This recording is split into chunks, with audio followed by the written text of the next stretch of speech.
Welcome back. Hopefully homework 0 did not scare you off. I like to start all my lectures with announcements. So announcements for this lecture. There's homework 0 on Canvas. If you haven't started already, please start soon. And this is mostly about prerequisites. This is stuff that you've probably already seen before. It should seem familiar. And if it doesn't seem familiar, it's useful for you to find the resources, and there are some resources on the class website that will help you brush up on these topics. There's also an optional survey on Canvas. When I last checked, about 35 of you have already filled it out. I thank you for that, and feel free to fill out as much of it as you can. And it's just an attempt for me to get to know you. And there was some discussion about permission codes at the end of the last lecture. I sent out some. If you were expecting one and did not get one, send me an email. Are there any questions about any of these things? Any logistics?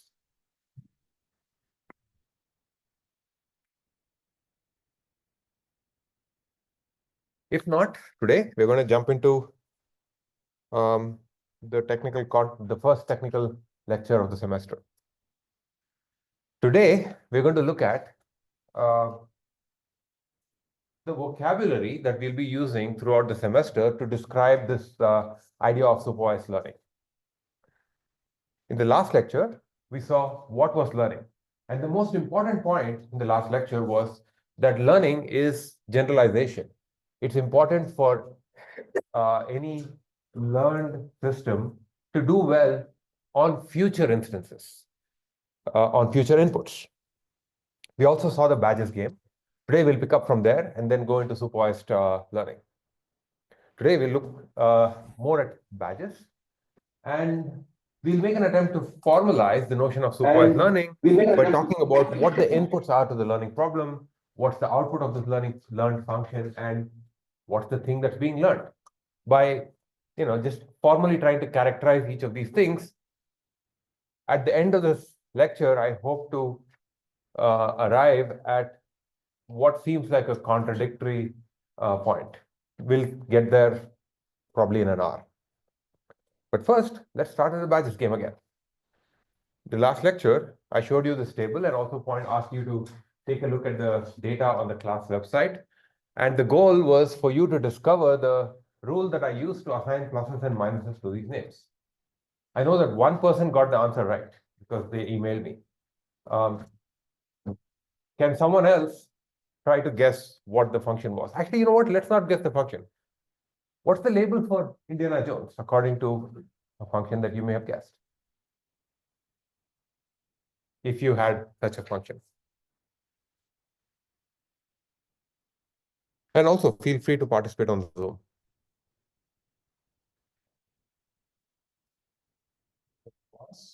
Well, there are only two options, right? So the real question is not so much what the label is, but how were the labels generated? I'm gonna stick to what I thought last time, in that names that first names that go from first names that start with a letter before J have a minus. And it fits these 6 examples. Yes. It just so happens that if you go to the full data, it doesn't fit it. Yeah. Anyone else? I'll give you the answer because it's a non-trivial task, turns out. If the third letter in the last name is in the first half of the alphabet, and the last name has, or either that, or if the last name has less than two or less than 3 letters, then it gets a plus. Otherwise, it's a minus. The one person who got it, yes. Can you say how you did that? I know you sent me an email describing.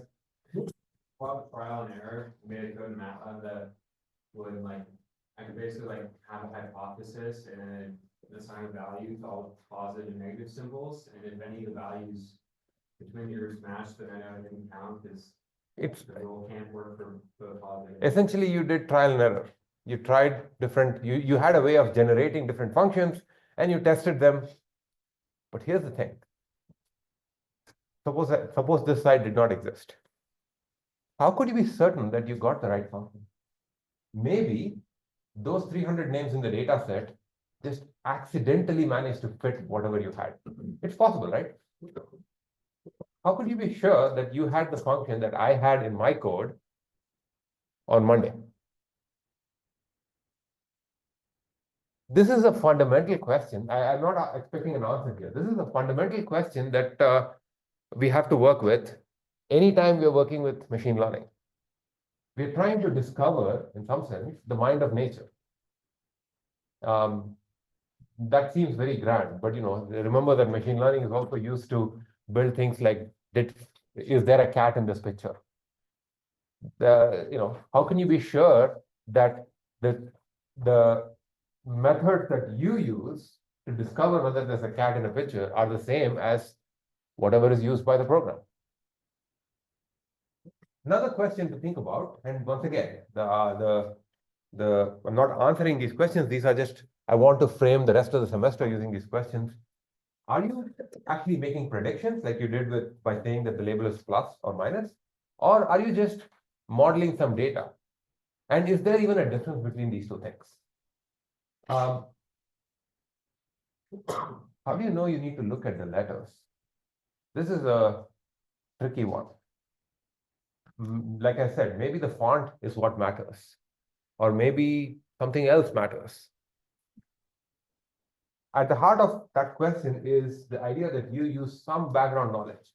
I did not have to tell you about the alphabet and the fact that there are 26 letters in the alphabet and the fact that capitalization does not matter in this case. I don't know why many of you did not consider that. There's so much relevant knowledge that you bring in from home in order to address these problems. And this is going to happen in every single instance of machine learning, every single use of machine learning.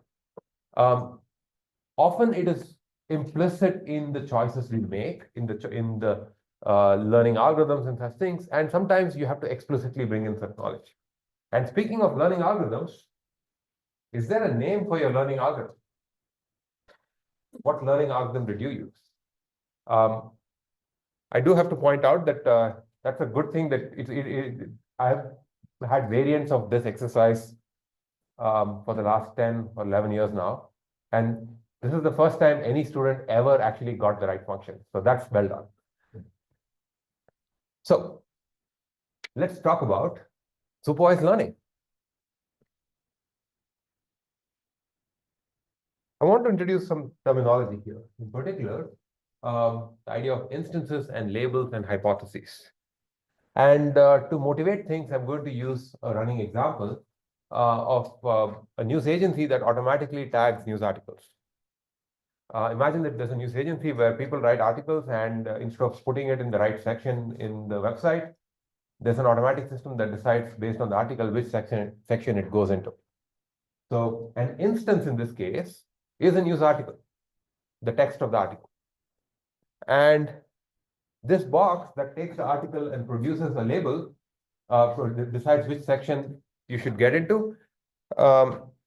Let's call this a news article labeling device.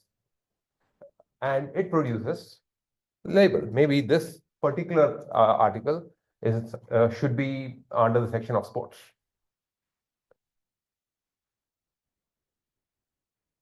News articles are called instances, and this thing that's being produced, the label, that's called a label. The instance space is the set of all possible news articles, even ones that haven't been written yet. In the badges game, the instance space is a set of all possible names, even names that are not names. Any instance in the instance space gets mapped to something called the label space. The label space is simply the set of all possible outputs that can be produced by this learned function. So in the newspaper case, the label space may contain things like entertainment, sports, politics, etc. In the badges game, the label space consists of two things, plus and minus. Okay? Let's abstract this out a bit. Typically, the letter capital X is used to denote instances, instance space, and it's a set of all examples to which you need to assign a category or a number. It could be a set of all possible names for the badges game, all possible documents, sentences, images, emails, etc. Things that are inputs to the task. On the other side, there's the label space. Usually, we use the letter Y to denote the label space. And if you have a spam detector, the label space consists of two things. Either an email is spam or it's not spam.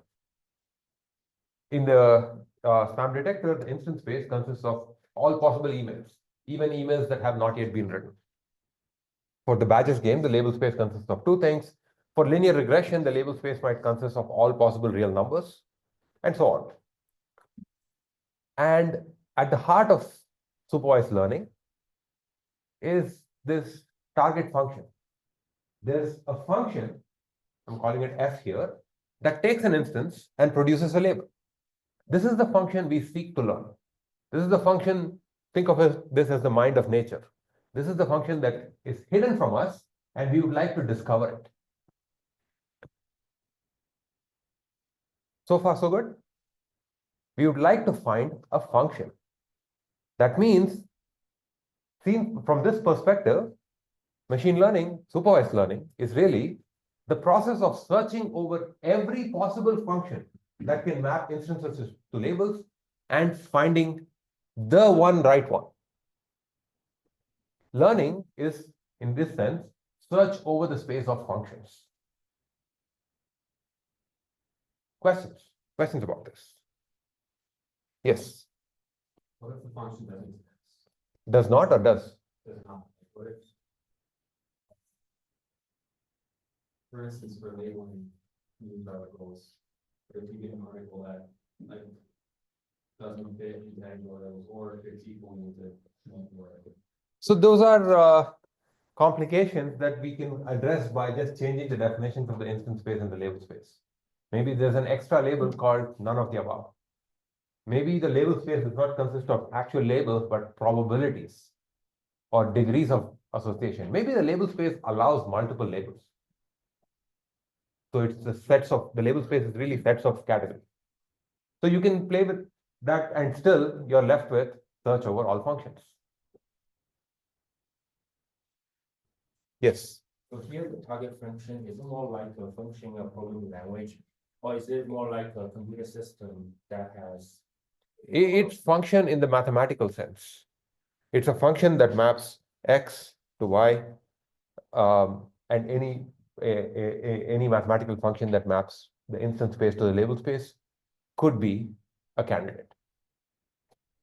For our purposes, we can approximate it with, we can pretend that this is also the same as a program.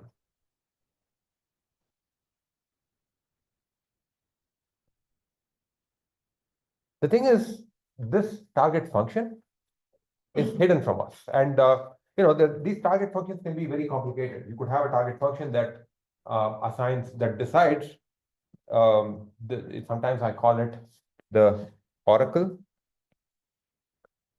Sometimes I call it the gold standard. These are all words that I use interchangeably.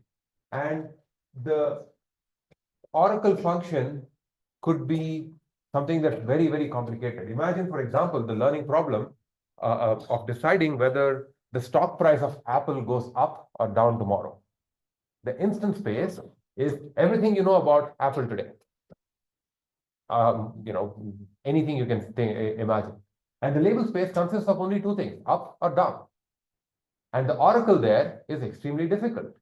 If the oracle existed, people can be very, very rich. And the oracle could be a very complicated function that could involve rather difficult to obtain information. But there exists a target function, because if you wait till tomorrow, you'll know whether it went up or down. So there exists a function that maps every instance to a target, to a label. We just don't have access to that function. Instead, in the supervised case, in supervised learning, the learning algorithm, which seeks to search over the space of all possible functions, what it gets access to is examples of this function in action. It sees this function being applied many, many times to many, many inputs. And using that, the learning algorithm has to try to discover what that function is. So we call such examples the training data. So here, example x3 is given to that function f, and you get the label f of x3. And you get n such examples here. So you have a data set with n instances where we have this function, the output of this function. We have these input-output pairs. And the learning algorithm, for now, it's a black box. This data goes into the learning algorithm, and the learning algorithm does whatever it does and produces a learned function. I'll call that G here. G has the same signature as X, as F. G also maps instances to labels. It maps X to Y. So G and F essentially take the same kinds of inputs and produce the same kinds of output. And what if this learning algorithm is any good? G will be equal to F or close to F. And that's the hope. This phase here, where some training data goes into a learning algorithm, and we have a learned function, this is called the training phase. Any questions about this? Any questions about what's going on? Yes. How do you reach the target function? Is it just, are you just hoping that the function comes out with what you want? That's the million-dollar question. Let me repeat that. How would we know that we reached the target function? How do we know that this learning algorithm is correct? And in some sense, that's what we are going to try to. Let me rephrase that question. When we are designing learning algorithms, our goal is to try to make sure that this, no matter what the data is, it produces a learned function that is either correct or good enough. And we'll see examples of this, and we'll see formalizations of this as we go along. Did you have a question, or were you going to answer that? Yeah, I was just gonna say, I think sometimes the answer to finding out if it's right is just if it's good enough on a even larger set of samples. And that's a good point. I don't know about the even larger, but remember, the goal of learning is generalization. So to know whether it's good enough, we harvest more such data and we evaluate it. And if it's good enough, that's the eventual definition of good enough. But we do not have access to that future data today. So somehow, using only this training data, the learning algorithm has to decide whether the function G is good enough. Did you? Yeah, so right now our learning algorithm is this black box, but I imagine later on we will basically open up this Yep. black box and know exactly what algorithm we're using. For the rest of the semester, we will be looking at many, many different instances of this black box. And now I don't know how to get rid of this.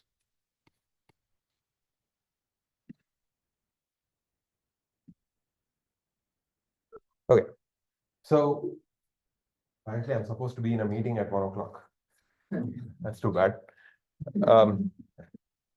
So we'll be looking at different instances, different ways to instantiate this black box through the semester. So yes. For the function f might not exist. There are. And in that case, those kinds of problems are not learnable. I'll give you an example of a function f that does not exist. The instance space consists of nothing, really. The input to the problem is nothing, and the label is heads or tails. And what the target function is doing, really, or that arrow is doing, is it's tossing a coin. True randomness is unlearnable. So there are instances of those things are, there is no single function that can match that. Are there other learning protocols? Here's the this is a learning protocol where all the data is available and given to the black box, and you get a learned function. Can you think of other ways in which this black box can interact with this target function? The goal is for, we don't care about interacting with this data here. we really care about this function. So can you think of other ways in which the learner can interact with that? Yes. You could like only look at half the data and predict the function and then compare it to like. But that's, you're essentially opening up the learning algorithm. You're instantiating the black box. Could the learning algorithm do things that don't involve training data at all? Because, you know, our goal is to discover that function. And a hint for this, hint here is we actually spoke about this on Tuesday.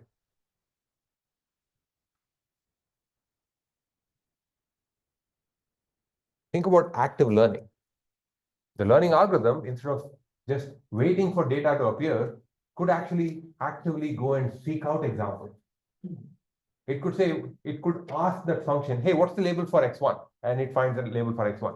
And then it does something internally and says, you know, if I only knew the label for x13, I think I would be able to discover a lot of information about that function. So what's the label about x13? So essentially, it gives examples to the target function and solicits labels. And that way, it can maybe reduce the complexity of labeling. That's one protocol. Another one is reinforcement learning. There's a target function that's hidden from the learner, and the learner does actions in the world, and where implicitly the target function is used, and it harvests rewards or penalties for doing the right thing or the wrong thing, and it tries to maximize the reward. If you are interested in reinforcement learning, I would highly recommend taking one of the AI classes because that's covered in a fair bit of detail there. So we have a learn function, G, and our goal now is to evaluate it. Our goal is to understand whether G is good or good enough. To do that, one way of doing that is you sample a random example from the instance space. Sample X from the instance space, capital X. And you give that example to both F and G. And you ask, are these predictions, is the prediction G different from the ground truth that is produced by F? And if it is different, how different is it? And this sort of a measurement allows us to know whether F and G agree on this one instance, X, little x. And you repeat that many number of times, and you can aggregate information, aggregate that quality into something like accuracy. And you know, it could be accuracy, it could be things like mean square error and such things. We'll look at these various versions of this as we go along. So, a question for you to think about. It seems like during the training phase, I had a bunch of examples, n examples that the learning algorithm used to produce G. And then there is this, let's say, one more test sample on which the learning algorithms evaluate. Could I have used the test example during the training phase so that I can do better? You shouldn't do that. Okay, let's take votes. One person says shouldn't. Anyone else? Just show of hands. Some number of people say shouldn't. Anyone says you should or you can? I know there are more hands in the room. So now, why shouldn't you do that? If you're using these test examples during the training phase, then this learned function is going to take those examples into account. And so it's not really learning anything, or rather, it's not going to be able to generalize. That's right. The goal of learning is generalization. These test examples are supposed to represent the future data that this learned function will encounter. And we don't have access to the future today. So if you actually put the test data into the training data and train a model, your learner and good learners will really memorize these examples. They'll memorize it, and you will get an over-optimistic estimate of how good your learned function is. So at no point should your test data ever be used during the training phase. I sometimes advise my students to keep the test data in a compressed file, in a zip file, and don't even write the code to actually read that data. In fact, don't even look at that data. If you eyeball that data, it's possible that through your brain, your learned function will discover that function. You do not want to leak information about the test into the training phase, because the minute you do that, anything your learner produces is no longer good enough. It's no longer valid. And this is there's a comment on Zoom that essentially gives the same, says that the model can't generalize.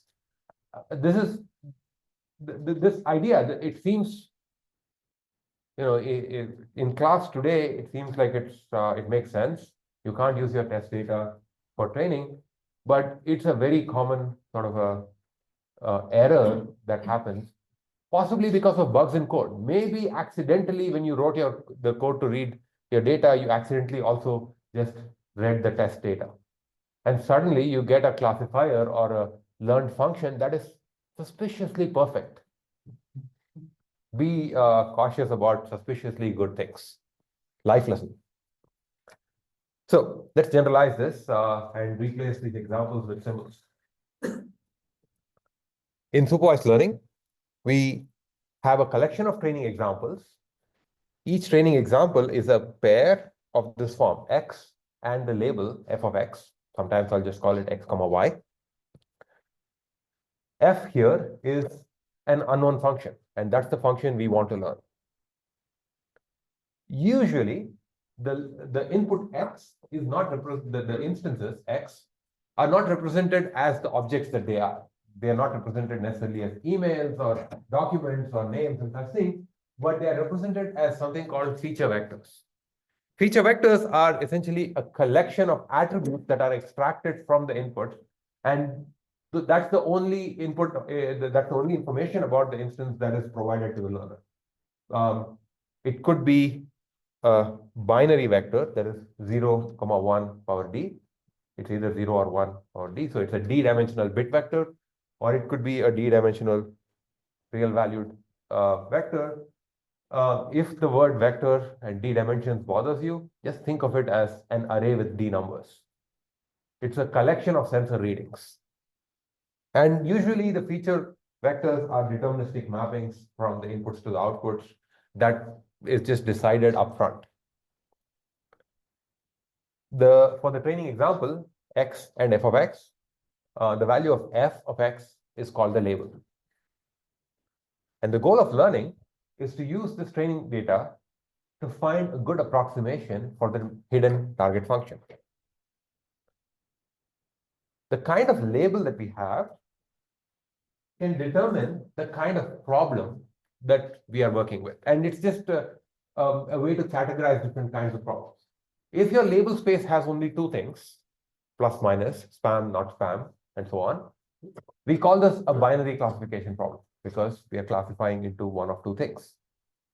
If your label space has more than two things, or two or more things, just a finite collection of categories, then we call this multi-class classification. Binary classification is a special case of multi-class classification where the number of categories, k in this slide, is equal to 2.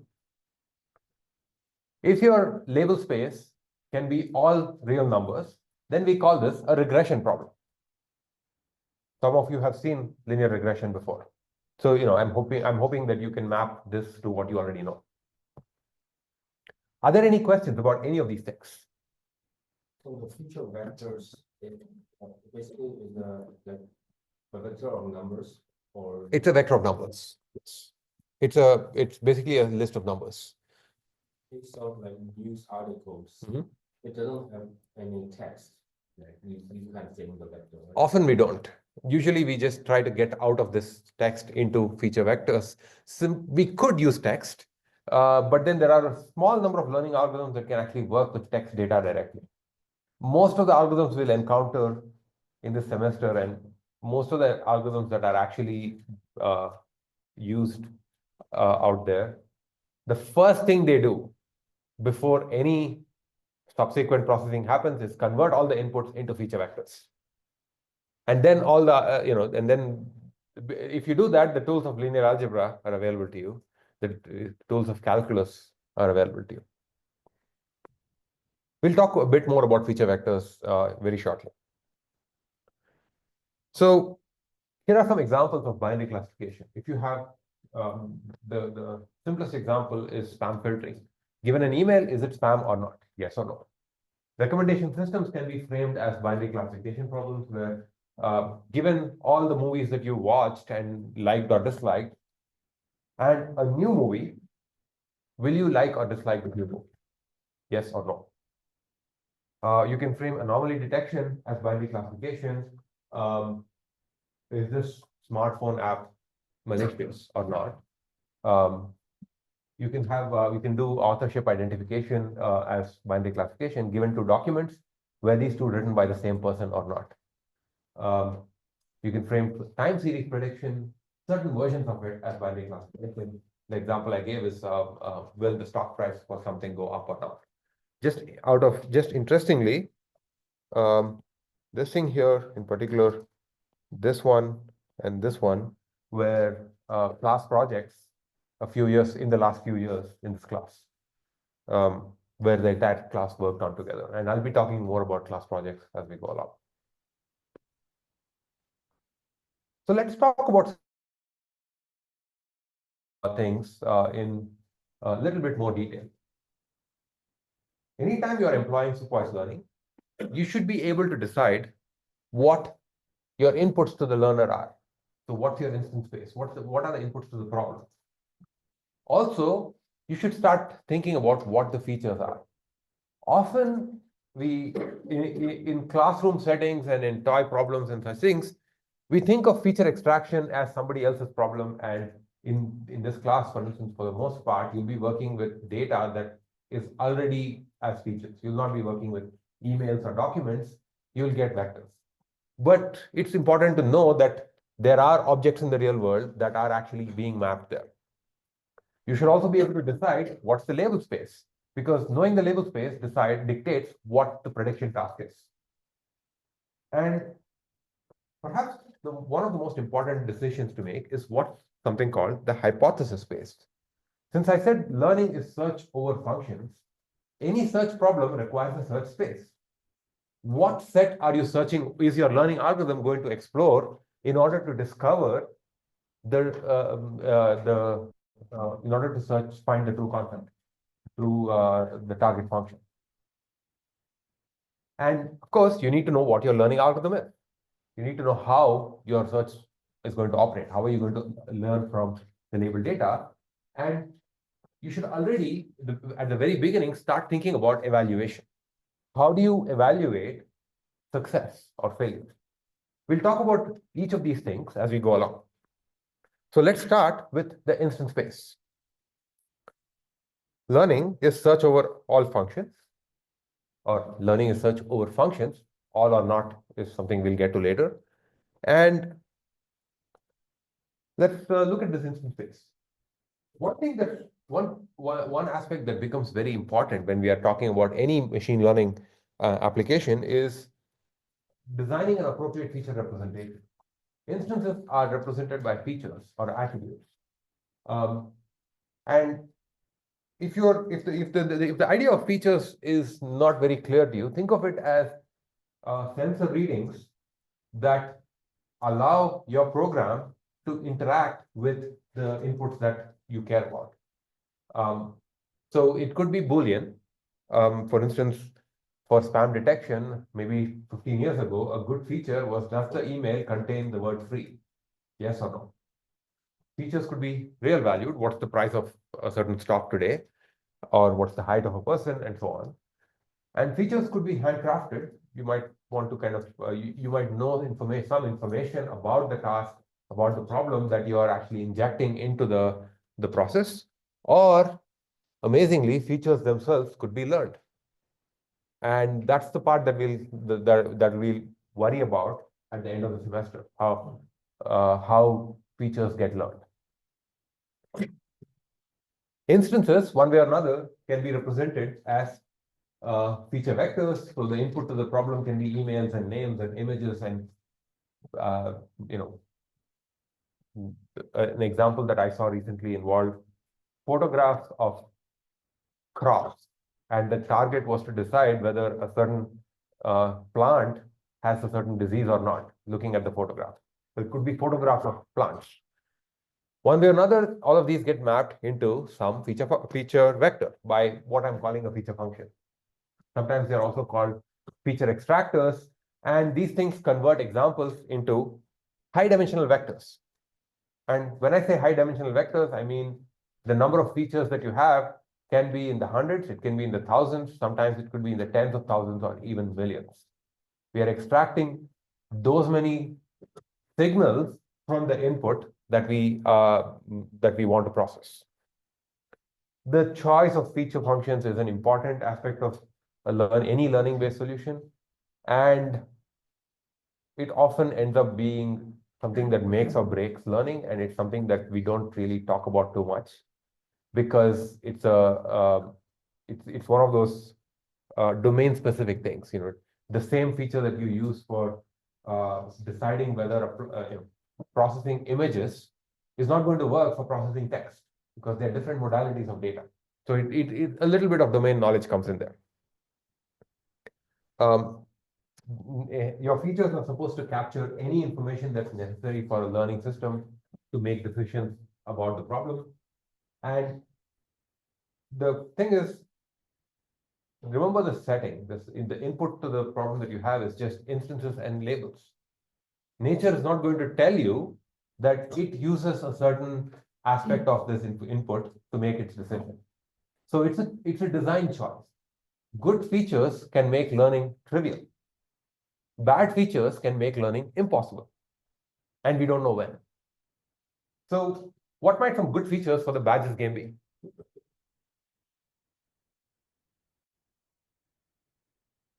Yeah.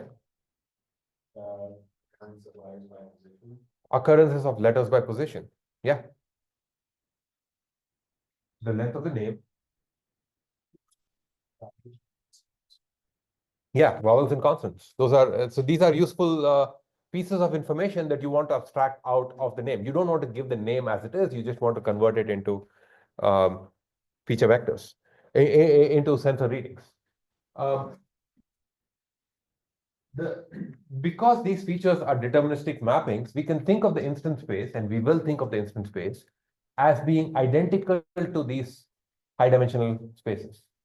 Because let's just pretend, for the purposes of this class, that feature extraction was done yesterday by someone else, and it's not our problem.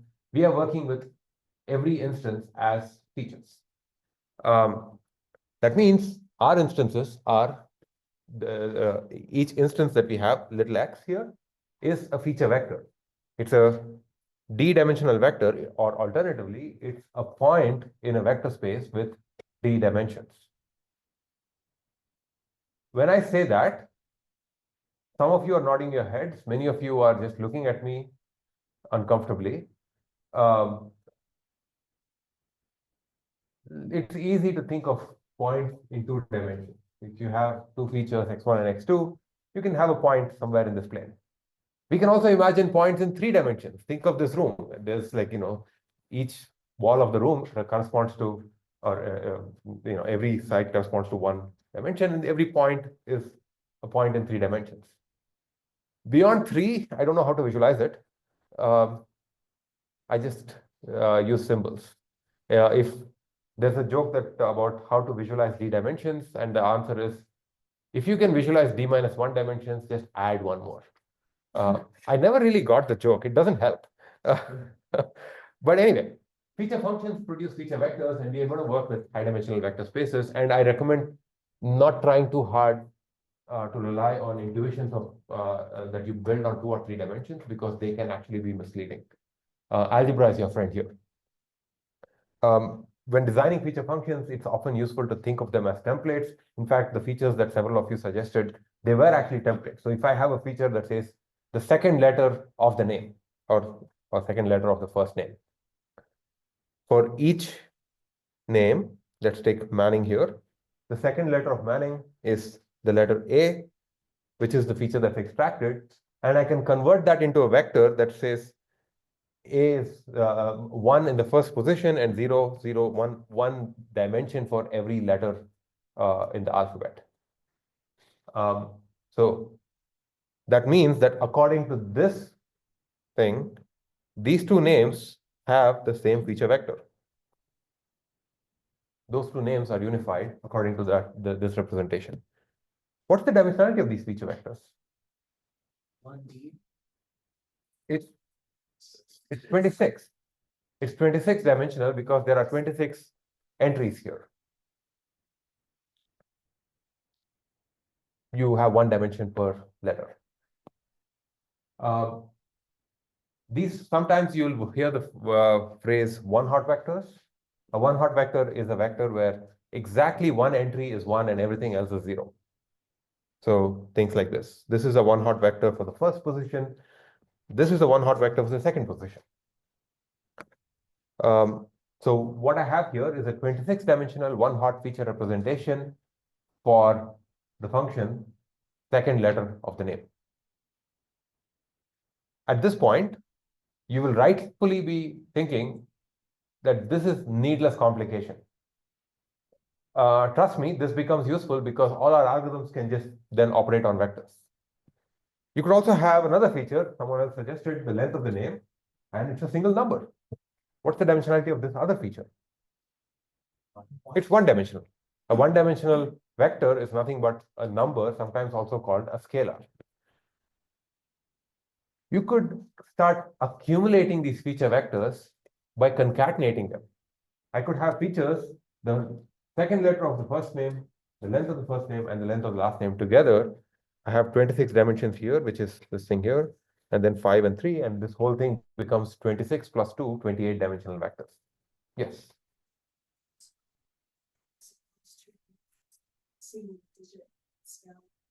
Between 0 and 25 to represent. That's a good question. So let me repeat the question here. I've done something very unnatural. I've said that A is the vector that's 1 in the beginning and 0 everywhere else, and C is the vector that's 1 in the third position. Instead, I could have said A is the number 0, and C is the number 3, B is the number 2. Thank you. That was a test. Something like this. I could have encoded every letter to a number. You could do that. It's a choice. I wouldn't do that because by doing this, what you're saying is that you're introducing an extra piece of information. You're introducing a piece of information that says the distance between A and B is the same as the distance between B and C. You're introducing a metric structure on top of this. Whereas if I use one-hot embeddings, I'm saying A and B and C are all equidistant from each other in the high-dimensional space. Depending on what your intuition about the problem is, one or the other might be useful. And this is where you're bringing in knowledge. Often the standard approach to deal with categorical features is the one-hot representation because it makes the least commitment about anything. And then anything on top of that can maybe be learned. So good features are important. Good features can make learning very, very easy. And bad features can make life difficult. So I tried to come up with a bad feature for the badges game. Is there a day of the week that begins with the last letter of the first name? Yes or no? It's a feature. You can, given any name, it's a plus or it's a 1 or a 0, right? It's a yes or a no. You can compute that value, and you can think of millions of such bad features. But why are these things bad? Why would you think this is bad? Maybe you've answered too many times. Someone else. Yes. If there's no correlation between that feature and the label, How do you know that? I guess I know it because I know the solution or the function, right? Well, would you have considered something like this upfront? I mean, potentially, right? If it's, you don't know the function, then Are you going to consider, or let me put it this way, there are an infinite number of bad features. You could ask, is there a day of the week that begins with the last letter of the first name? Is there a day of the week that begins with the penultimate letter of the first name? Is there a day of the month? Is there a country in the world that begins with this thing? You can just start putting everything together. Why would you not do that? Yes. The result might be skewed to one side because some names might, like, for example, if the month is January and There'll be very few names that start with a J. That's one reason, but that's a reason to not consider this particular feature. I've heard your voice. Yes. What if the training data disproves the feature? The training data there's no proving or disproving. This is just the feature does not have anything to do with the label, right? So it's just extracting some signal. Someone raised their hand. I see. Okay, you. It's just the feature that we're pulling out here is mostly unrelated to the data that we're talking about. How do you know that? Just because working with names and characters, you will understand that it's unlikely dates are involved. That's interesting, right? You're bringing in more knowledge. Yeah. So this is actually where I was trying to get to. In designing features, often you try to avoid needless complexity because you make an assumption that nature is not being adversarial. I could have chosen a function that used this information. It's just you think this guy is not going to be such a jerk. There's an implicit assumption about a certain regularity in nature, a certain benevolence, if you will, that nature is not going to introduce needless complications of this kind. And that is an important assumption that we make one way or another multiple times throughout the semester. Bad features, the problem, did you have a question? Oh, I was just gonna say, you could call it a bad feature because it violates the, one of the instructions for the game that. Oh, yeah, sure. Depended on the. Sure, yes. Wasn't outside. Yeah, but then that's an interesting point, right? I mean, if you say that, then what about the concepts of vowels and consonants? So there is background knowledge. But you could do that. Yeah. Yes. If like perhaps you did make it based off that, it's no longer a bad feature, right? Yeah, I know. I know that's the tricky part. If I did make it based on that, it's no longer a bad feature. It's a bad feature under the assumption that nature or whoever is creating this target is not being needlessly complicated. Yes. Even if you like found the pattern in the names, and like found that all the names with this letter were assigned because they had like an N, a T, and Sure. S, like it still looks like you still wouldn't be able to work back that those letters correlate to the days of the week unless you can just like assume that. You're bringing assumptions in one way or another. Yeah. So the point I want to get to is a lot of effort goes into designing features or learning them from data. One way or another, there are in this effort, there's an implicit assumption that try to keep things as simple as possible at every step. And we'll formalize this idea as we go along. We will not look at how to actually design features for any task that you might care about, because that is often something that is application, task, or domain specific. We'll touch upon general principles that will help you kind of think about that idea. So that's pretty much all I had to say about instance spaces. The next thing to think about is what's the label space? The label space is this part of the picture, the output of the learned function. The label space depends on the nature of the problem that you're working with. Very high level categorization here is the difference between classification and regression. Classification problems are problems where the outputs are discrete categories. In particular, binary classification is the case where the output contains two things. We'll see a lot of that. Multi-class classification is when the output contains more than two things, but still a finite number of categories, like the newspaper example that we saw. Structured classification is where the output contains compositional objects like graphs, trees, for example. And that it's actually a lot more complicated, and if necessary, that could be an entire semester's class of its own. The label space could be numerical or ordinal. If you have numbers or a subset of numbers, then we say that the task at hand is a regression problem. We could also have a ranking problem where the labels are ordinal. There's an ordering over the labels. So think of the task of converting a review online into a star rating, 1 to 5 stars. It seems like there are 5 possible outputs, 1, 2, 3, 4, and 5. But it's not 5 outputs that have no ordering between them. 1 is closer to a 2 than it is to a 5. And so if your ground truth was a 1 star and your system predicted a 2, that's not as bad a mistake as the system predicting a 5. So there's an ordering over labels, and so that's called a ranking problem. There's not much I want to say about the label space. The label space just decides what the nature of the problem is, and specific kinds of these we'll be looking at, specific types of problems we'll be looking at in some detail through the semester. So let's move on to perhaps a more interesting part of this, which is the hypothesis space. It's the home for this target function here. Learning is search over functions. So let's think about this statement, search over functions. Let's actually do a little exercise. Imagine that I have an unknown function f that takes 2 inputs, x1 and x2, and it produces some label y.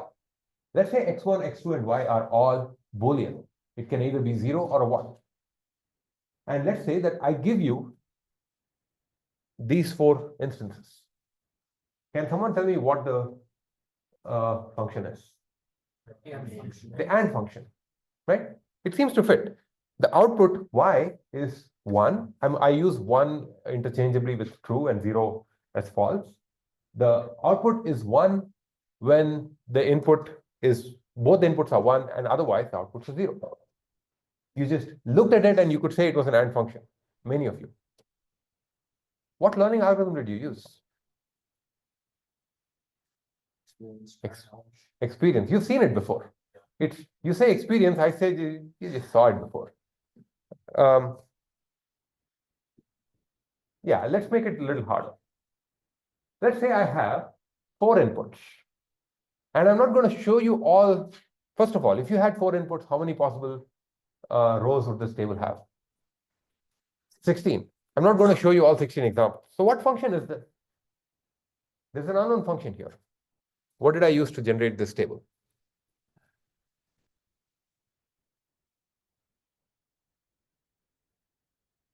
Yes. X1 and X2. Wait. I need to write this. Okay. X1 and X2. Are people familiar with this notation when I say this is just shorthand for AND? Okay. Okay. Or X3 and X4. I'm not going to attempt to understand whether this is correct. Can someone else check? No, it's not correct. It's not? Okay. Because there's the second to last row has 1, 1, 0, 0, it should be 1. Oh yeah, these two are both ones, so this should be a. No, 1 of them. Oh yeah, sorry. Yeah. Yep. This row here. But can someone else, or yeah? X1 and X4, or X1 and X3 and X4. Like this? Yeah, Is this correct? We know it's correct because we don't see the rest of the truth table. Explain. So there could be multiple instances where X1 and X4 are equal to 1. But we don't see those instances on our truth table, so we don't know what the output would be. But that's also the case for any machine learning problem, right? Yeah. We have never seen all possible pictures of cats. And yet we want our cat detector to work perfectly. But that's a very good observation. That's a very, very good, that's really the most important point here. Let's say this is correct. Maybe it is. Now, let's consider a new row to the truth table. Let's say that is, I don't think this exists, right? Yeah. And according to this function, x1 and x4 or x3 and x4, the label should have been 0. And when you actually go to nature, nature says, oh, too bad, the label's 1. And now you find a new function. Maybe that fits all 10 rows. I think there are 10 if you include the new one. 8. 8. All 8 rows. And you'll find a new function. And you think that's right because it works perfectly on all 8. And then nature gives you a new example. Whatever your function says, it says the label is the other thing. It could do that, right? Let's kind of make this picture more complete. There are 16 rows in the truth table. So far, we are all on the same board, on the same page. There are 16 rows in the truth table. Any function, any Boolean function with 4 inputs is a particular assignment to this column, right? So there are 16 ways, there are 16 places where I'm supposed to put a 0 or a 1. How many different functions exist? There is a certain function which is all zeros, right?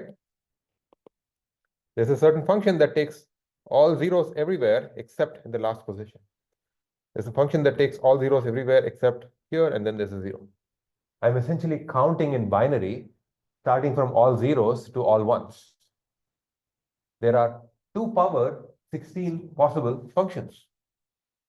There are 2 power 16 possible functions, and I'm trying to find one of them. I'm pretending that I'm trying to find one of them. To help me in the search, I have seen 7 instances where my target function has been applied. That leaves out 9 different spots where we do not know the label. Now, suppose using these 7 observations, you come up with a certain function that agrees with all of them perfectly. Nature, if it was truly adversarial, would then look at one of these rows, apply the function, and then change the label. It could do that for every single function you find. And let's say it changes the label and it puts a 1 here. And then you come up with a new function. And it predicts that the label for the second row is a 1. And nature says, oh, too bad, the label's a 0. Every time you encounter a new function, nature could pull out one of those question marks and replace that with whatever your function does not say. Right? This means, how could we possibly ever know what the true function is without actually seeing the entire truth table? If nature were adversarial, if nature was filling in the labels every time you made the guess of a function, nature could actually just make your learning algorithm have to look at every single row of this truth table. You might say this truth table is small. There are only 16 things, sure. Okay, what about if you have, instead of 4 features, if you had 5 features, you'll have 32. If you have 10 features, you have 1024 rows. Already we are starting to hit 3 digits. Often in real life learning problems, you might have 1 million features. If you have 1 million features, you have these many rows in the truth table. How could you possibly learn anything if the only way to learn is to actually see that entire data? How could we possibly learn anything? machine learning is fundamentally ill-conceived, it seems. The only way to get a good cat detector is to actually see every cat in the universe. The only way for ChatGPT to work is for it to have seen everything that has been and could be written in English. Something seems off. What's going on? Any ideas? Are we focusing too much on getting it perfect as opposed to just getting it good enough? That's one issue. You could say that, maybe some rows don't matter. I don't mind if I make one mistake. But actually, even if you do that, how do you know that you're going to make only one mistake? If you're allowed to make one mistake, then you have to reveal all but one rows.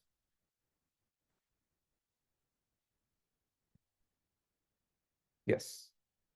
Because we're assuming the nature will be adversarial. We have to assume. So your question is, are we assuming that nature will not be adversarial? Do we have a choice? If nature were adversarial, it could beat us easily. The only hope that we have is to assume that nature is not being adversarial. It does not have the freedom to fill in the labels however it wants. Nature is also restricted because once it makes a certain commitment, it cannot change its labels, and it cannot go back and arbitrarily change labels however it wants. Another way of thinking about this is the problem was because there are 2 power 16 possible functions. If you have 4, by the way, if you have 4 features, you have 2 power 16. So that is 2 power 4. If you have 5 features, you have 2 power 5 possible functions. If you have, that's 2 power 32. If you have 10 features, you have 2 power 1024 functions. It's a massive space of functions for nature to play with. Instead, the assumption is that maybe nature does not get to pick its target function from this massive space. Maybe nature's hand is restricted and it can only choose from a subset. How do we know what's a good subset? We make assumptions. The solution is to restrict the search space. We restrict the search space under the assumption that nature is not going to choose an arbitrarily complex function. It's going to use something simple. This is a fundamental tool anytime we are faced with any theoretical problem. You make assumptions. If you have a certain problem in theory, then one way of solving it is to assume the problem doesn't exist. Problem solved. That's a little too. That's not all what theory is. So here, what we do is we assume that the hypothesis space, remember, is the search space for your learner. Is the set of functions that your learner is trying to entertain in order to discover the true function. What if you restrict the search space? You're telling the learner, the true function does not lie outside your search space. Sure, there might be 65,000 possible functions, but here's a set of 20 functions. I think nature is going to pick its label, its true function only from this. It's enough if you evaluate these 20 functions. If you're not going to go outside. Instead of looking at the space of all possible Boolean functions, maybe we choose a smaller subset. For the purposes of this class, I'll be using simple examples like conjunctions. Conjunctions are basically functions where you have only ands. And there are no if you have no negations, there are only 16 possible conjunctions. There's a class of functions called M of n rules. I'll talk about that as a toy example later. But more realistically, you can have linear functions. Linear functions are a hypothesis space that assumes that nature is going to pick the target function from this set. Deep neural networks are a hypothesis space. Anytime you choose a certain class of functions to work with, you are picking a hypothesis space. So I'll show you an example here. Let's say that we pretend that nature only gets to pick its function from the set of simple conjunctions. A simple conjunction is simply a function of this kind. You pick some subset of the variables and you put an and between them. So, for instance, the good thing about simple conjunctions is that there are only 16 of them. I can put all of them on a slide and we can actually evaluate each one of those. So I'm not going to do each one of those because that's boring. Let's pick one of them here, x1 and x2 and x4. That's a function that says the label is 1 only if x1 is 1 and x2 is 1 and x4 is 1. Can you find a counterexample for that? Fourth row. The fourth row. The label is 1 even though x2 and x3 are 0. So that means this cannot be the true function. We can literally go over this list and check which of these works. You can do that on your own time. Let me just give you the answer. By the way, before that, as an exercise, it's worth thinking about how many conjunctions there are if you had n features instead of 4. If you have 4 features, you have 16. If you have n features, you have no 2 to the 2 to the n is the set of all possible functions. The set of simple conjunctions is much, much smaller. One option is n square. Someone else also said n square. Anyone? Another possibility is 2 to the n. I mean, you're just generalizing. You're trying to figure out how to get 4 from, how to get 16 from 2, from 4, right? The answer really is, 2 to the n. Because the way to think about it is, there are 4 features, right? I'll show you the example with 4. There are 4 features. I can have something and something and something and something. In this position, I can either put an x1 or I can leave it empty. I'll call leaving it empty, I'll call it true. In the second position, I can put an x2 or leave it empty. Here, I can put x3 or leave it empty. And here, I can put x4 or leave it empty. In each position, I can put one of 2 things. And these are all independent from each other. So 2 times 2 times 2 times 2, 2 power 4. In general, it's 2 power n. There are 2 power n possible conjunctions. Seems like a massive set, but it's negligibly small compared to 2 power n. 2 power 4 is 16. 2 power 16 is 65,000. So here is a bad learning algorithm, but it's good enough in this place where I can enumerate this entire space and check each one to see if it's correct. You can write code to do that if you want, or you can just take my word for it. It turns out that for every single simple conjunction, there is a counterexample from this table. So what's happened here is that no simple conjunction explains the data. If you don't trust me, you can verify the counterexamples afterwards. So I said if the search space is too large, one way of going about it is to actually make the search space small and search within that. What we've done here is the other extreme. We've made the search space so small that nothing in this fits the data. So the true function definitely does not belong in this search space. So that's the risk we run. If we restrict our search space as some subset of functions, we might end up with restricting it so much that nothing is good enough. At that point, we have to make more choices. So a design question that pervades any use of machine learning is, how do you pick a hypothesis space? It's a non-trivial question. And this may seem like, some of you have already have indicated that you've worked with neural networks, you've worked with linear classifiers and such things. And when you do that, it seems like this question never shows up. I work with neural networks. I work with a linear classifier or linear regressor. It turns out in the choice of a linear regression, you've made a hypothesis space assumption. In choosing linear regression as opposed to quadratic regression, for example. So if the hypothesis space is so small that nothing agrees with the data, either we need a new hypothesis space that is flexible enough so that it agrees with most of the data, or we are willing to live with the error. Another hypothesis space is something called an M of n rule. I have seen this M of n rule nowhere except in textbooks or exercises for machine learning classes. So my guess is this is a good class example, but that's pretty much it. I don't know. It's interesting.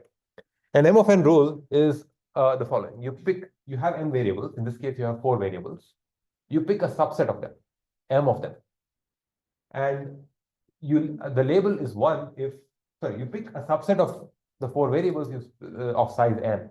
So in this case, I'll give you an example. You pick a subset with n elements, and the label is 1 if at least m of them are 1. So here's a function. At least 2 of these 3 things, x1, x3, and x4, if at least 2 of them are 1, then the output is 1, otherwise the label is 0. That's a well-defined function. I'll leave it as an exercise for you to think about if there is an M of n rule that's consistent with these 7 examples. Are there any questions?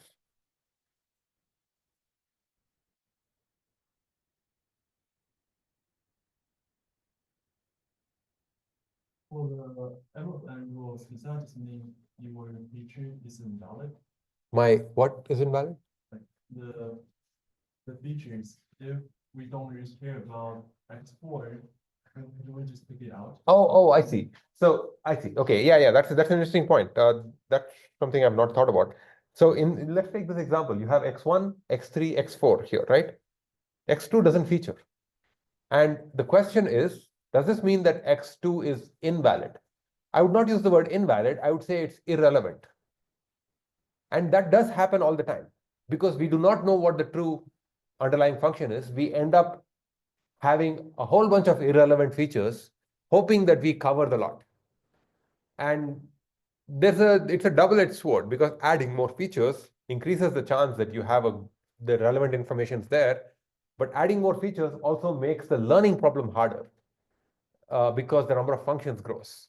And in fact, adding too many irrelevant features can actually drown out any signal that's in the data.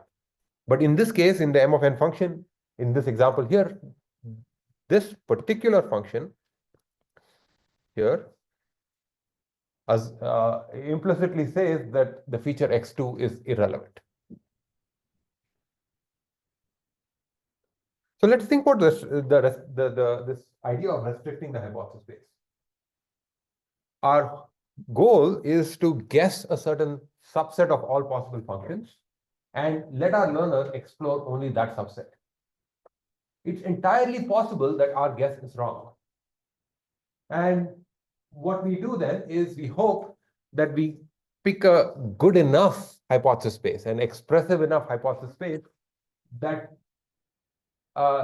tends to contain many natural concepts.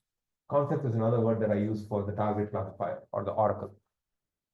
Like M of n functions is one of those, decision trees, linear functions, multi-layer perceptrons, transformers, convolutional neural networks. All of these are choices of hypothesis spaces. If those words mean something to you, then you know what I'm saying. If they mean nothing to you, we'll see some of those as we go along. Once we pick a hypothesis space, then we can now start thinking about the search problem. We can start thinking about how to develop learning algorithms to actually explore this hypothesis space. Or can we develop learning algorithms that can,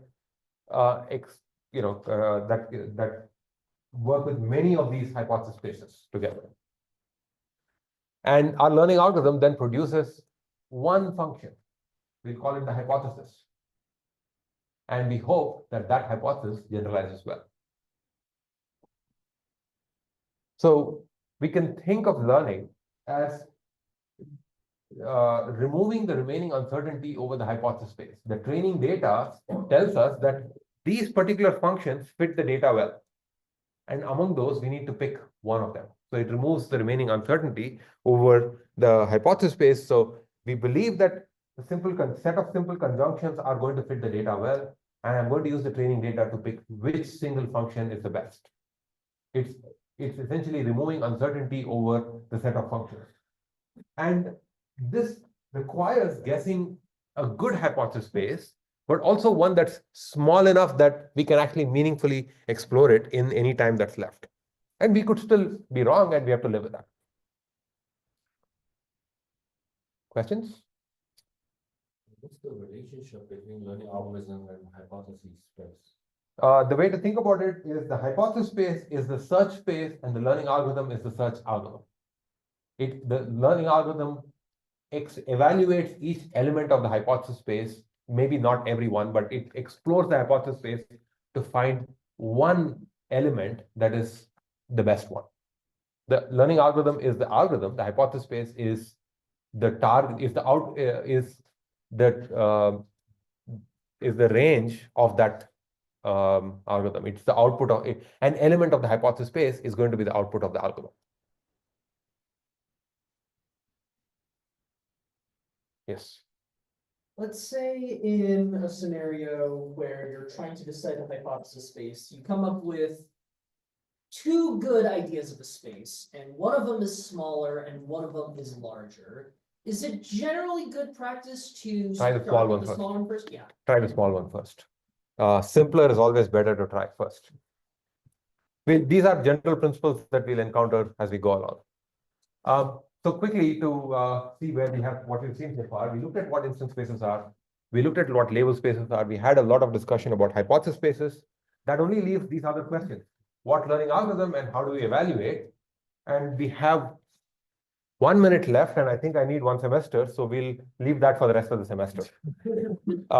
So I will see you on Tuesday. Don't forget your homework 0 and such things.